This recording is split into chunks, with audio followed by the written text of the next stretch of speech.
Hello বন্ধুরা, আশা করি সকলেই আল্লাহর রহমতে ভালো আছেন। তো বন্ধুরা, আজকে আমি খুবই গুরুত্বপূর্ণ একটি ভিডিও নিয়ে আলোচনা করব। তো বন্ধুরা, আপনারা স্ক্রিনের মধ্যে যে উদ্ভিদটি দেখতে পাচ্ছেন সবুজ শ্যামল, অনেকে দেখে চিনেছেন, আবার অনেকে চেনেনি। তো বন্ধুরা, আসুন পরিচয় করে নেই এই উদ্ভিদটির নাম। বন্ধুরা, এই উদ্ভিদটির নাম হচ্ছে ঢেঁড়স উদ্ভিদ। বন্ধুরা, ঢেঁড়স গাছ বাংলাদেশের অতি জনপ্রিয় একটি উদ্ভিদ।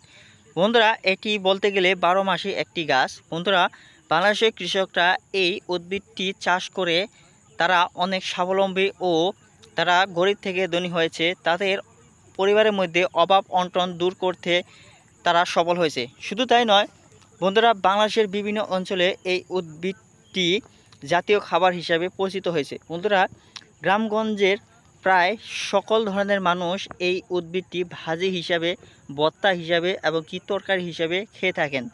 বন্ধুরা, এই ভাজি হিসাবে যদি আপনারা খেতে পারেন তাহলে আপনাদের পুষ্টির অভাব দূর হবে।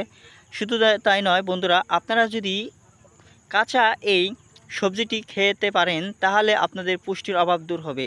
বন্ধুরা, শুধু তাই নয়, যাদের শরীরের মধ্যে হাড়ের সমস্যা রয়েছে, বন্ধুরা হাঁটতে পারেন না, মাজায় ব্যথা, বন্ধুরা চোখের সমস্যা, যাবতীয় সকল সমস্যা থেকে মুক্তি পেতে এবং কি যাবতীয় পুষ্টির সমস্যা থেকে মুক্তি পেতে এই সবজিটির ভূমিকা অপরিসীম। এই সবজিটি আপনারা ভাজি হিসেবে যদি নিয়মিত খেতে পারেন আপনাদের পুষ্টি হবে দ্বিগুণ, পুষ্টির অভাব দূর হবে ইনশাল্লাহ। তো বন্ধুরা, শুধু তাই নয়, পুষ্টির অভাব দূর করে না, বরং এই সবজিটি খেতে খুবই সুস্বাদু এবং কি পুষ্টিকর। আপনারা অনেকে খেয়ে থাকেন। বন্ধুরা, শহর অঞ্চলের মানুষেরা এই পুষ্টিকর খাদ্য এড়িয়ে যান।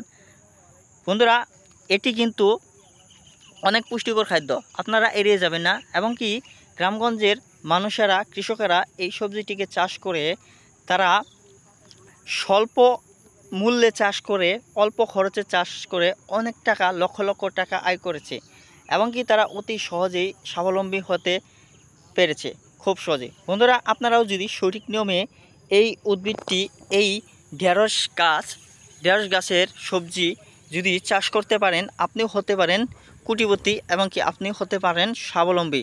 বন্ধুরা, সঠিক নিয়মে কিভাবে চাষ করা হয় তা জানতে হলে আমাদেরকে কমেন্টের মাধ্যমে জানিয়ে দিন। ইনশাআল্লাহ আপনাদেরকে কমেন্টের মাধ্যমে জানিয়ে দেওয়া হবে কিভাবে এই সবজিটি চাষ করা হয়।